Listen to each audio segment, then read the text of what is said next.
میرے نبی نے فرمایا مجلس میں بیٹھے ہوئے مسجد میں، کہا کہ یہ جو دروازہ ہے نا اس سے ایک جنتی آنے والا ہے۔ تو لوگوں نے دیکھا ایک مدینے کے مقامی آدمی ذرا بوڑھے، وہ مسجد میں اندر آئے، داڑھی میں وضو کا پانی، ہاتھ میں جوتا، نماز میں شریک ہو گئے۔ اگلے دن آپ کی محفل تھی تو آپ نے فرمایا یہ جو سامنے دروازہ ہے اس سے ایک جنتی آ رہا ہے۔ تو سیم وہی آدمی اسی حالت میں انٹر ہوئے۔ اگلے دن ہوا تو آپ نے کہا اس دروازے سے جنتی آنے والا ہے، ٹھیک وہی آدمی اسی حالت میں انٹر۔ اس مجمع میں ایک صحابی بیٹھے ہیں، ان کا نام ہے عبداللہ بن عمرو۔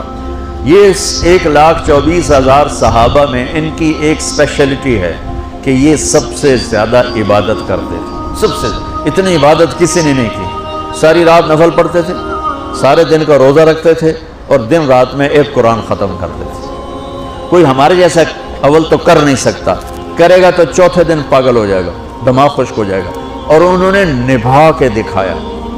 رات پوری تہجد، دن پورا روزہ، اور رات اور دن میں ایک ختم قرآن۔ اب ان کو خیال آیا کہ یہ بابا جی مجھ سے بھی زیادہ عبادت کرتے ہیں، جو ان کو یوں ڈائریکٹ جنت کی بشارت ملی اور مجھے نہیں ملی، تو میں دیکھتا ہوں یہ کون سی عبادت کرتے ہیں۔ کیا یہ ساری رات سجدے میں پڑے رہتے ہیں، رکوع میں کھڑے رہتے ہیں، قیام میں کھڑے رہتے ہیں، کیا کرتے ہیں؟ تو ان کے پاس پہنچ گئے، چاچا کہ تھوڑا والد صاحب کی ناراضگی ہے، دور رہنا چاہتا ہوں، 2-3 دن ٹھہر جاؤں آپ کے پاس؟ ہاں ہاں ہاں بیٹا، آ جاؤ آ جاؤ آ جاؤ۔ اب عشاء کی نماز کے فوراً بعد انہوں نے چادر اوپر لی اور چادر میں یوں سوراخ کیا اور یوں لیٹ کے دیکھنے لگے کہ اب یہ بزرگ کیا کرتے ہیں۔ بزرگ تشریف لائے، سرانے پہ سر رکھا، اللہم بسمک اموت و احیا، سونے کی دعا پڑھی، اور تھوڑی دیر بعد خراٹے آتے۔ وہ بڑے حیران ہوئے، بھئی میرا تو خیال ہے یہ ساری رات سجدہ کرے گا تو رو رو مصلی تر کر دے گا، یہ تو خراٹے چون جاندے نہ ہو جا رہے ہیں۔ اب وہ دیکھ رہے ہیں ابھی اٹھے گا ابھی اٹھے گا ابھی اٹھے گا، پھر انہوں نے کپڑا اتار دیا، ابھی سویا ہوا ہے۔ وہ فجر کی اذان پہ اٹھے اور ان کا دماغ چکر کھا گیا، بھئی اے کی بڑی تہجد دے 2 نفل بھی نہیں تو جنت دی بشارت 3 دن کٹھی۔ انہوں نے کہا کل دیکھوں گا، کل شاید کچھ اور کریں گے۔ اگلے دن آئے، پھر اسی طرح یوں کر کے لیٹ گئے، اور بزرگوں نے بھی یوں کیا، اور بسمک اموت و احیا، اور پورا کمرہ خراٹے نال۔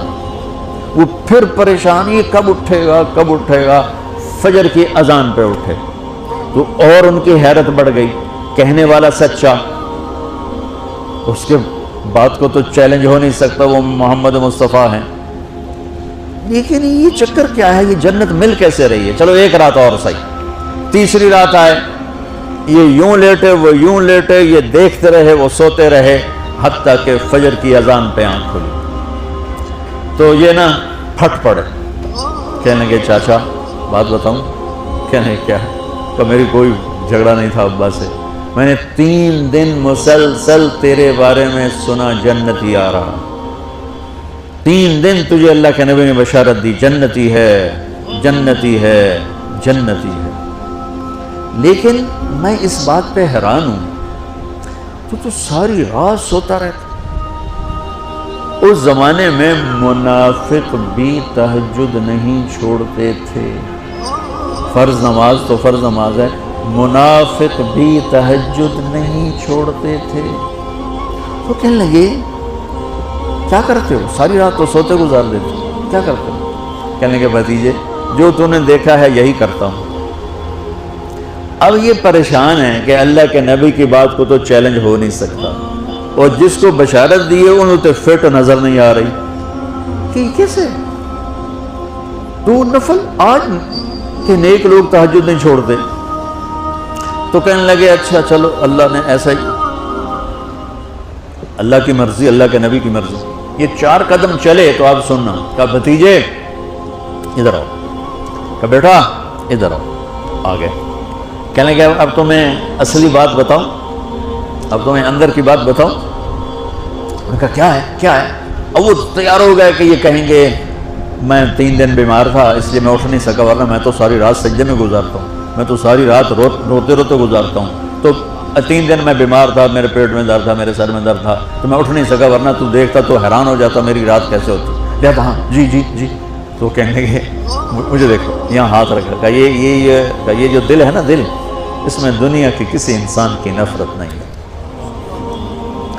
اور جب اللہ کسی کو کوئی رزق دیتا ہے تو مجھے کبھی حسد نہیں ہوا، مجھے خوشی ہوتی ہے۔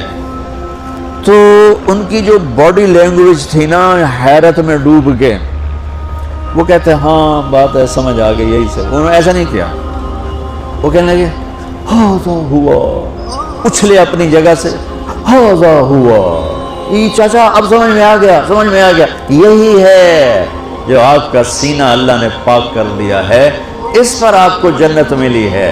یہ صرف تہجد تے نفلاں تے ان سوکھی نہیں لبدی، یہ جو آپ کا سینہ پاک ہے۔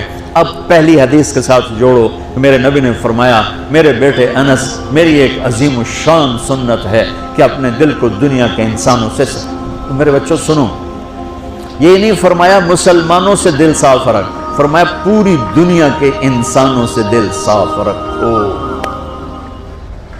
یہ بچیاں کر لیں، آپ کر لو، میں کر لوں، یہ تمہارے استاد کر لیں، کوئی کر لے، میرے رب کی قسم بڑے بڑے عبادت گزار ان کی پرواز کو نہیں پکڑ سکتے، بڑے بڑے سجدہ کرنے والے اور رکوع کرنے والے نفلی ان کی پرواز تک نہیں پہنچ سکتے۔